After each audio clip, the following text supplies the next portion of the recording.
I can't see the chat, but we do have Alina here who's going to be watching it. So there might be a slight lag if you have comments directed to me. Just wanted to give y'all a heads up. But know that someone is watching it and you'll be able to feel a little more included. I find sometimes remote folks get the shorter end of the stick, and that's not what we want to do here. Just a disclaimer, we will be recording this workshop. Hopefully you got your cards for lunch outside. And there's one comment in the chat. I don't know if that's it.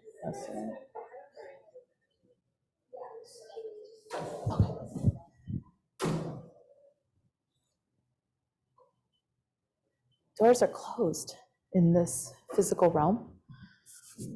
All right, awesome. Let's get started. Thank y'all so much for having me. I'm super excited not only to see your hacks tomorrow, but to see a lot of you face to face. I know it's been a very strange, surreal, insert whatever nihilistic adjective you would like for the past 2 years. So to not only have folks in a room, but folks join us in a hybrid environment, welcome. Thank you for being here. My name's Alexis Lucio, and I'm really excited to dig into reconstructing your relationship to academia. I do want to give a few house notes before I get started. First and foremost, for folks on Zoom, there is closed captioning available. Go ahead and interact with the footer component. You'll see a button that says CC or a button that says closed captioning. That's available to you. And in addition, I do want to note a little bit of foreshadowing. I do have a content warning around talking about eugenics. I'm going to approach that later on in the presentation, and we'll give more specific feedback around that. Lastly, I do want to make an Indigenous land acknowledgement in order to raise awareness of the violence, harm, and genocide of the original inhabitants of Turtle Island, known today in English as North America. I acknowledge that I am on unceded Piscataway and Anacostan land. If you want to learn more or conversely have no idea what I'm talking about, I encourage you to practice allyship towards the Indigenous peoples of this land.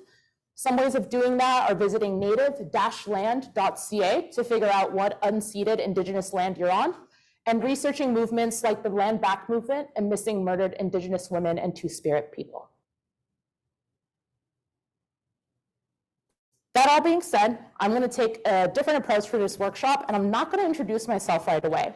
And instead, I want to give a bit of a background story for how this workshop came about. And this is your content warning for mentioning of eugenics.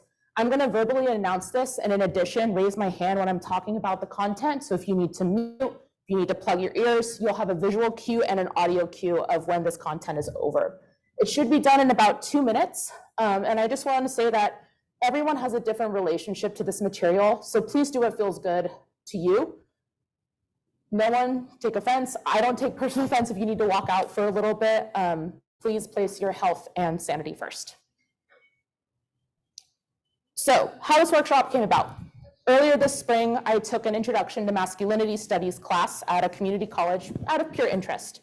There was a lecture one night on kinship and masculinity where we learned about Paul Pompano. And this is where your content warning starts. Paul Pompano is the founder of marriage counseling in the United States and was a leader in the 20th century field of eugenics.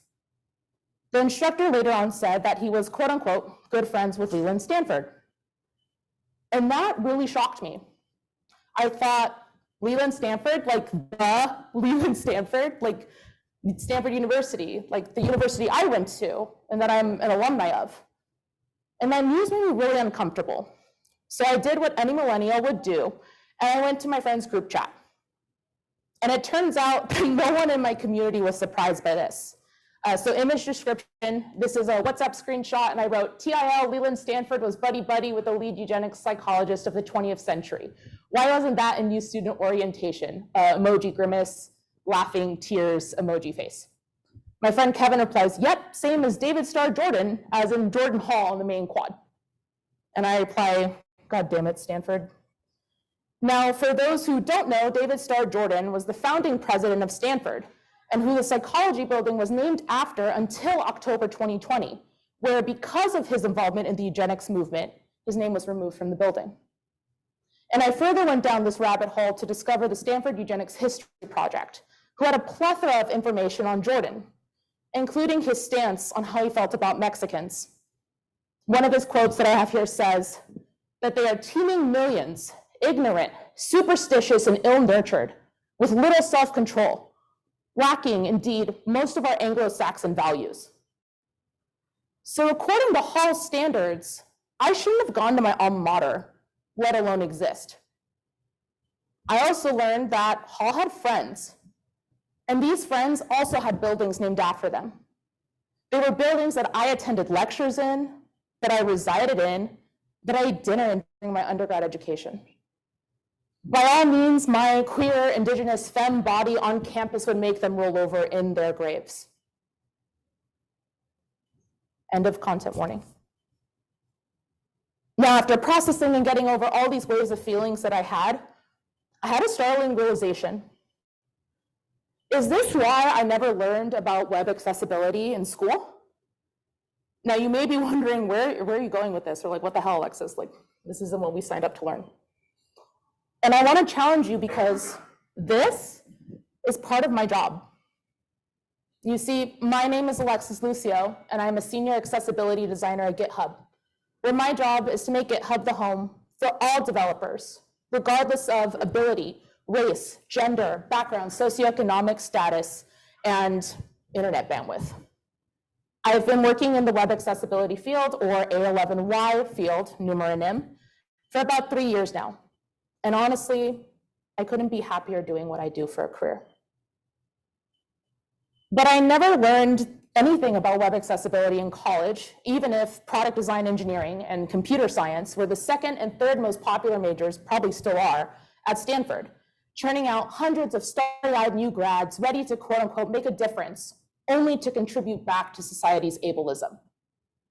In addition, I had never learned this information during my time as a student. It was through a non-affiliated community college course and someone who had done the time, effort, and investigation to find out this information and share it with others. And that was my final straw towards believing privatized, quote unquote, world-class institutions.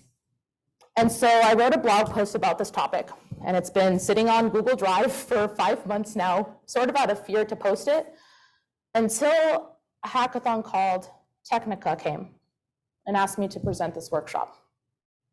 And now we're all here. So I assume that if you are here, it's because you're mad, bitter, sad, like I was and I still am sometimes, or you're curious, or a mixture of the two. It depends on the day, the weather, the news, you know. And I welcome any and all feelings towards this. In fact, I encourage a little chaos and destruction. And so I want to talk a bit about traditional academic institutions. And this stuff is what your teachers or professors would probably say is quote unquote out of hand or unprofessional. And I'm not part of an academic institution, so I don't care. These are the basic principles that we need to level set on in order to get the most out of this workshop. First and foremost, nearly every narrative produced or used by an academic institution upholds white supremacy. White supremacy includes things like colonization, imperialism, capitalism, toxic masculinity, and violence, to name a few. If you haven't heard of Tema Okun's Characteristics of White Supremacy, I really encourage that as reading, because it can be very eye-opening and very enlightening. Even places like historically Black colleges and institutions, or HBCUs, and HSIs, or Hispanic serving institutions, are not immune to system-level oppression. Even with each other, things like misogyny, colorism, and xenophobia still exist. Second, nearly every narrative producer used by an academic institution intentionally excludes a voice. And it just so happens that whatever voice that is used is the one that upholds the institution and keeps it in a position of power, or is used in a way that benefits it. And lastly, nearly every narrative producer used by an academic institution relies on your complacency and your comfort to live on. In fact, some characteristics of white supremacy are the right to comfort and defensiveness. Why? A few of my observations are, one, it's easier that way. If you don't resist, it's easy. to talking about things like white supremacy unveils that a dominant group's mediatocracy or hard work or pulling themselves by their bootstraps isn't quite as glorious or true as it actually is. And lastly, it's hard for people holding power for long periods of time to finally give it up. And I paused here to offer a breath, because if you haven't talked about this before, this is a lot of information to receive at once. And in fact, it's not a matter of getting it. You won't, quote unquote, get it tonight or tomorrow or a week later. This is a lifelong demonstrated practice of unlearning and relearning. I also want to note and throw out a disclaimer that I'm not saying the degree that you may or may not be getting isn't valuable. The reality is in our society that degrees hold power. And I don't know enough about any one individual's life, be it remote, here, ever, to make such a blanket statement. Degrees can also be of emotional and generational value, particularly to first-generation students like myself. But what we can offer, regardless of whether you pursue a degree or not, is the reconstruction of our relationship to academia and education in general. So I want to shift to this reconstruction element. Let's talk about how to critically question what's given to us in academia and start scaffolding how we can select our own life's curriculum. I've cut these dimensions, at least when I look at educational material, into 3 sections: the person, the place, and the source. When we talk about the person, right, some questions that we might ask ourselves are, what voices are highlighted in this narrative? What voices are missing or excluded? And when I say voices, I can mean a particular individual, such as there's 2 sides of the story, or a collective. Maybe the disabled community is missing from this narrative, the Black community, the Indigenous community, whatever that could be. In addition, another question is, who holds power in this narrative? How did they receive it? The narrative of colonization is going to look very different from the perspective of the colonizer versus the perspective of the colonized. And it's important to acknowledge that when analyzing material. And lastly, does the person in power have any connections to the material? Do they gain anything from you, the individual consuming it, beyond knowledge? I can't tell you how many times I used products in college, particularly on computing, that really didn't work, and it turns out the only reason we used them was because the founder was an alum. And perhaps there was a better solution, a more inclusive solution, a solution that met our needs, but we didn't think about that. And instead, we wanted an easier path out, or royalties, whichever one. The second element of this is place. A big question was, what else was happening during this time in history? When we traditionally learn about history, we just learn to replicate dates, just say them one after the other without thinking about how to connect the dots and what was happening in parallel.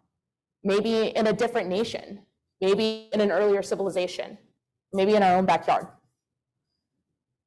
Another question, is there a story that I can cross-reference this to validate? Think about how many times you've learned about the Trail of Tears from the white perspective. What would it have been like to an Indigenous person who was forced to go on that journey?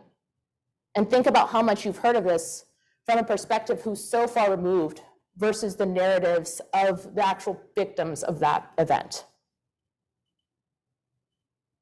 Lastly, let's look at source. Are you reading the full source material or an excerpt of it? And we'll have an example later that talks about how a narrative can change within its own editing. Another question is, does the source have an agenda behind it? How does me believing this source benefit it? And as a bonus slide, because we just went very philosophical, which is not the way that I traditionally think about, a more concrete way to do this is just to try new perspectives.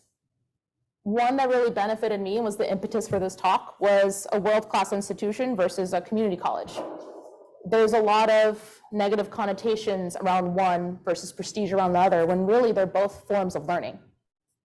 You can also go the non-academic route through webinars, seminars, workshops, podcasts, things that don't grant you a degree or a certificate that can be equally valuable in your learning journey. Oration and bodily movement, like art, performance, and dance, can also be forms of learning, particularly over the worship of the written word, which is another characteristic of white supremacy. Even talking to someone with an identity or from a country that's not yours. Observing different elements like race, gender identity, sexual orientation, age, place of origin, ability, socioeconomic status can help you think of a new view that you might have not had before. And lastly, even deconstructing what it means to be a student where you have a model of expectations. The goal is to get good grades so you can go get a good job. It's to pass this, it's to, fit into this mold versus just being a learner where there's not that expectation, where there's not that pressure. And you can actually immerse yourself in whatever you want, not a piece of paper with a bunch of numbers that says this has to add up to X, Y, Z so you can get this fancy piece of paper. And this is by no means an exhaustive list, but it's things to kind of help y'all going. So let's put all this into practice. I have 2 examples today, and they're both, spoilers, real life examples. Fortunately, unfortunately, you decide, but we're gonna talk about them. So if you're in the room, feel free to shout out stuff. I'll echo it here on Zoom so that y'all can hear. And then we've got Alina, yes, on chat. So that way, if y'all wanna participate on Zoom, please do so through the chat. So think about some of the questions that we talked about, right? Whose narrative is being excluded? Who holds power in this narrative? What are other references that we can think of to kind of cross-check what we're learning from? And so this is the first example. It's called Patterns of Immigration. The image description is, this is a textbook that has a visualization that says largest ancestry reported by country from 2000. And it is a map of the United States with different immigration groups. And there's 2 tooltips, and I'm gonna zoom in on one in the lower right screen. And it focuses on the southern states within the United States. And the tooltip says the Atlantic slave trade between the 1500s and 1800s brought millions of workers from Africa to the southern United States to work on agricultural plantations.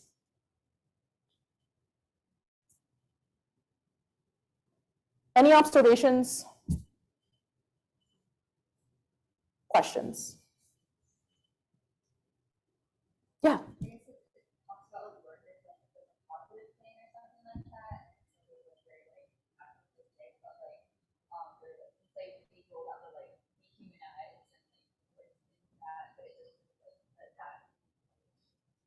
Yeah, so what this person said was workers. Doesn't sound quite right. Many of us know that there was a lot of dehumanization that occurred by taking Africans from their motherland and putting them in the US, and we know, right? And they're called workers here. So some questions that we might want to ask is what voices were considered and are neglected in this narrative? Where was this produced? Perhaps this was produced in a foreign country and maybe that source had the original intent and in its translation that got a little lost. We know the power of Google Translate can be a blessing and a curse. And who holds power in this situation? Now, you nailed it right on the head. And this was real. This was a high school history textbook that went through many levels of evaluation, of editing, and that was published. And it wasn't until multiple parents in a high school in Texas called it out and said workers is not the right thing. They were enslaved. So it's really important, just one word can make such a difference in its connotation. And think about how many of those textbooks were sold and how many people were taught with this book. And if it wasn't for a few people who said, hey, actually, maybe not, can we relook at this? That would have still gone on in production.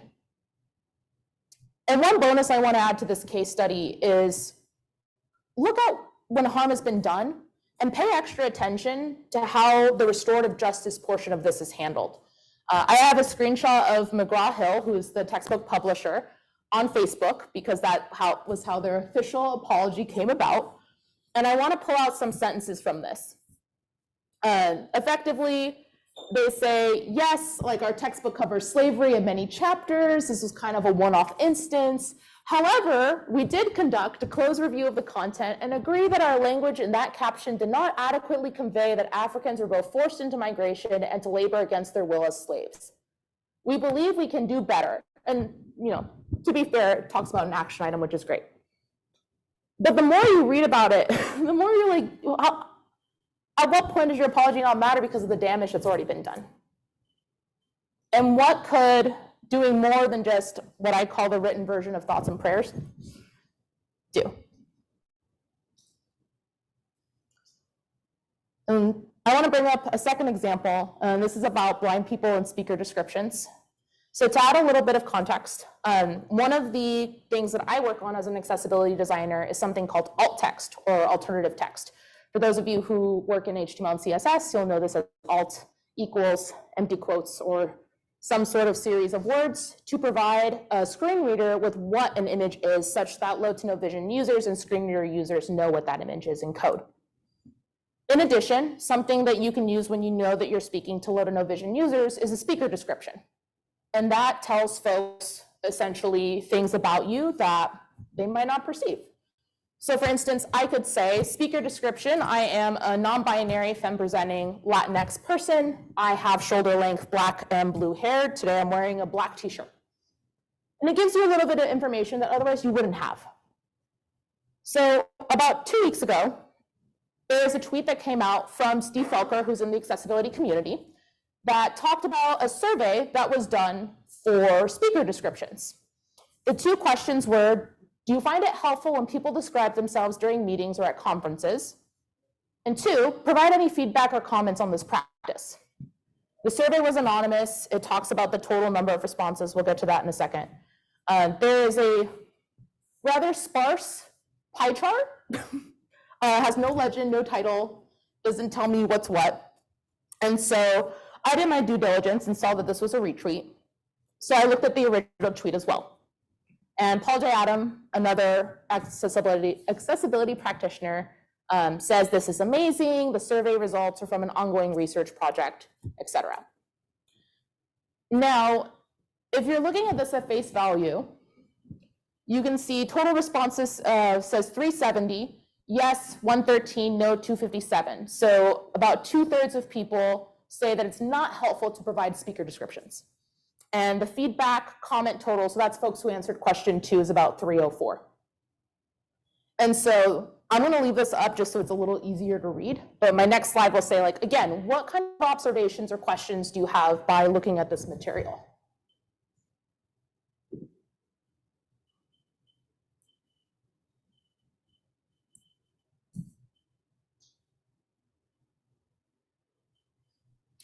One question that I would ask is, can I see the survey? This is a very good example of an editing, a selection of material from a larger piece that may actually provide a bit of a different narrative. Spoilers. So I went ahead and looked at the survey, and it looks like a pretty academic study. It's got an ISBN number, it has sources, and it wasn't until I got to the personal preface. And the first sentence says, I conducted this informal survey in response to my own discomfort and those who I began to see on Twitter expressing the same concerns. Now, if this were an academic study, I would be concerned. I'm still concerned, right? And for folks who maybe have a bit of a research background or want to try and guess, like, why would I be concerned about this survey?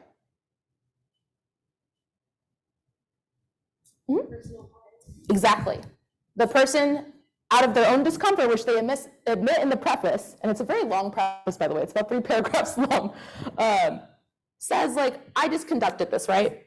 Distribution of the survey was through a Twitter poll, another element. And the survey is a yes or no answer.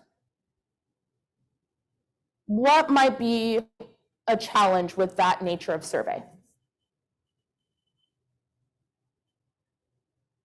Things are rarely black and white.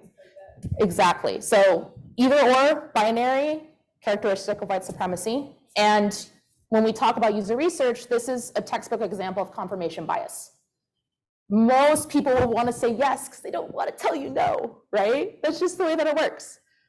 And in addition, we saw that 304 people out of 370 wrote an input response to the second question.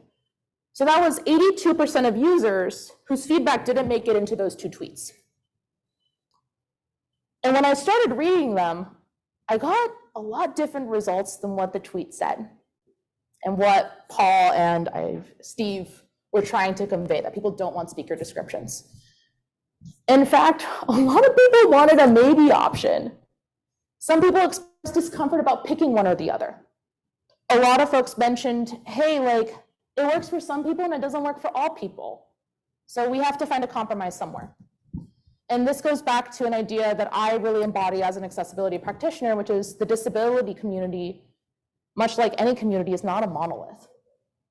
We can't make blanket assumptions, yes, no, 0, 1, black, white, because it doesn't work like that.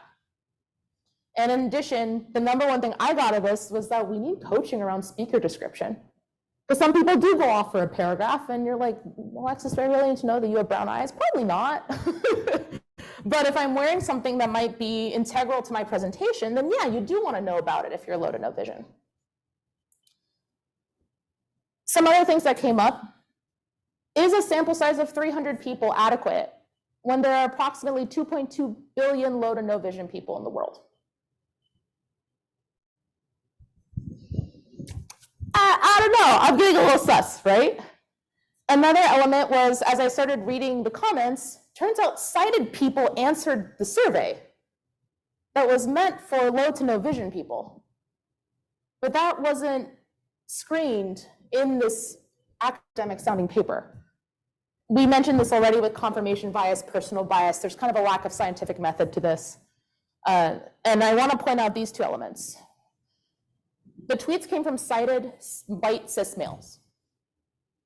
In my experience in talking to the disability community, I find that many folks of color want speaker descriptions. Because in being a person of color, you might not see your own race or skin tone, but the people who interact around you do. And they make the same assumptions, they make the same stereotypes, whether or not you can see. And lastly, that leads to the intersectionality of race, gender, and ability. The experience of a white blind person might look very different, and is very different, if I had to argue, than a blind black person. A cisgender blind person has a different experience than a trans blind person. And all of these things cannot be excluded from one another. But if you have a survey that just says, oh, hey, here are the results, you might think something very different. And so we have 2 minutes left, and I wanted to wrap up. Thank you for staying with me, especially on a late work. This is the latest I've ever given a workshop. So Zoom folks, I imagine you're also like sinking in your chair, similar to what's happening here, and I see like the steady decrease. So here are some very quick, short, sweet, and simple reminders for your journey. This is a journey, not a sprint. Again, you're not going to get it overnight. You're not going to get it in a week. Just practice. It's like going to the gym. It's like learning a new instrument. Little bits over time can enable you to really think with this framework holistically. You also need to pick your battles. I seriously thought about starting a Twitter fight until I learned from a colleague that both of those folks are known to be racist.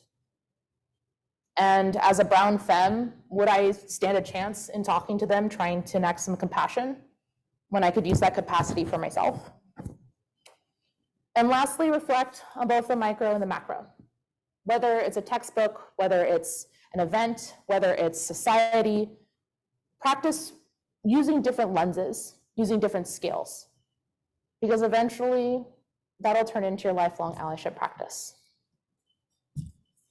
Thanks for coming. I really appreciate it.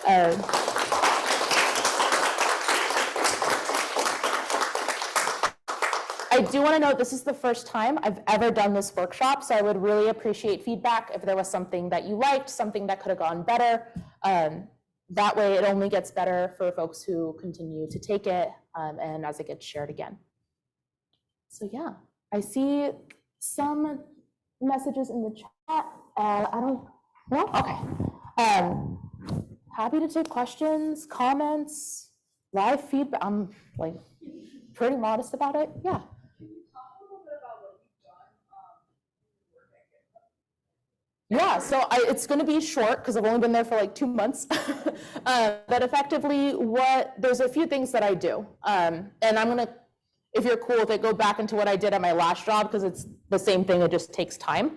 So my job is effectively to provide an accessibility perspective. I find, and my background is in product UX design, so like I feel a little more comfortable saying this, a lot of design trends are rooted in ableism, minimalism, low color contrast, making everything really pretty, not realizing that the reason why things like HTML semantics and headers and color contrast are there is that so as many people as possible can use a website, can use an application. So some of the things that I do are work with product designers when they're ready for like high fidelity wireframes, and I do audits. So I'll look at things like color contrast, whether you're using an H1, hopefully one H1, whether you're using your headers in a consecutive order, right? And providing some coaching that maybe a product designer is not as comfortable with because they maybe don't know that some users only use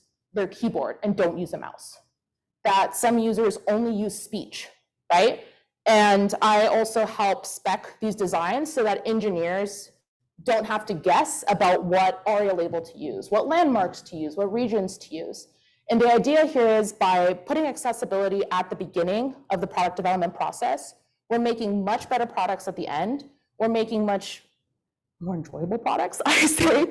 And we're creating a less ableist world. Like I think a lot of tech is like move fast and break things. And often that comes at the expense of accessibility. So to sum up your questions, things I do, design audits, coaching designers, providing education. Like some folks are like, AL what?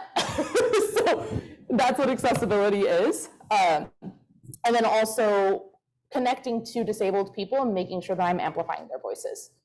I can attempt to test something with VoiceOver and Chrome, and it's nothing like the experience of a low to no vision user who's been using it for their whole life. Yeah. Like, yeah, so we are supposed to get this whole bunch, so no. Yeah, we're wrapping up now, so I think on the way out. What's up? A lot of what you talked about seemed to loop back to perspective, right? Like the story that's being told through perspectives of other people. And like, even I just like attended a couple workshops today, it's kind of like making me realize how little perspective I have. Because a lot of people I surround myself with are like similar to me. So like, in what ways would you go about gaining perspective of people that are unlike yourself? Because like events of Technica, they're amazing, but if it's only once a year, then I'm only getting that for one day out of the year, you know? So how do you integrate that into your daily life? Totally, that's a great question. For folks on Zoom who might have not heard, the answer was, how do we, I'm like short-circuiting right now. How do we like gain these perspectives throughout the year, not just like at one-off events like Technica? One, I want to note that you sort of mentioned similarity bias, which is totally a thing. Like we gravitate towards people who are like us. And in my lived experience, that also can be very dangerous because folks can have slightly different experiences than you or different cultural backgrounds. And I feel like sometimes we have this almost like trauma bond, like I have to be with these people of this race and these people of this gender, or if I'm a queer person, I have to be with all the queer people. And the answer is you don't. I have had plenty of experiences in the queer community where I've been re-traumatized, right? So like you have to do what's good for you, and I just want to throw out that effort. It sounds like there was a general agreement in this group. Things that I like to do is I like to create a little bit of time in my schedule to do something different once a quarter, and whether that's try a new podcast, take a workshop that I never had before. I want to use an example from my lived experience, which is dance. And oftentimes different dancers come from around the world and do pop-ups, right? Or very one-off classes. And if I hadn't done that and taken a class from instructors from Miami and LA, I wouldn't have known that. The reason why there is the way that bachata and bolero, which is one of the dances it stems from, is what it is because it replicates the ball and chain that the slaves who danced it danced. And that's a very different perspective than just 1, 2, 3, 4, 5, 6, 7, 8, right? So it's about challenging yourself, and I think there is a benefit to social media in that you can have these perspectives year round. So, SEO is great. I love it. Being like, hey, who are the best LGBTQ plus people to listen to?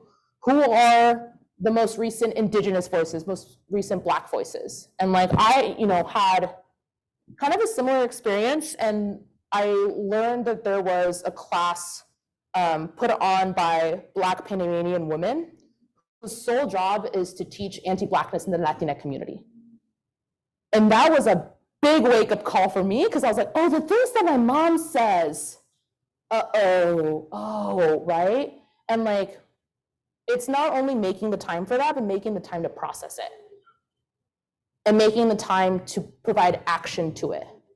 Because if we just like learn, kind of, I feel like traditional academia is like that. You do it for the sake of the checklist, for the sake of completion, for the sake of the rat race, versus like, okay, I have this thing. It's a very special thing. What do I do with it? And that might be educating your friends. It might be having a tough conversation with your family. And that's also learning, right? Even if it's not, we have to go, okay. Yeah, I'll be outside. But again, thank you all. Good luck with your hats. Yeah. And I'll see all of you tomorrow for closing keynote.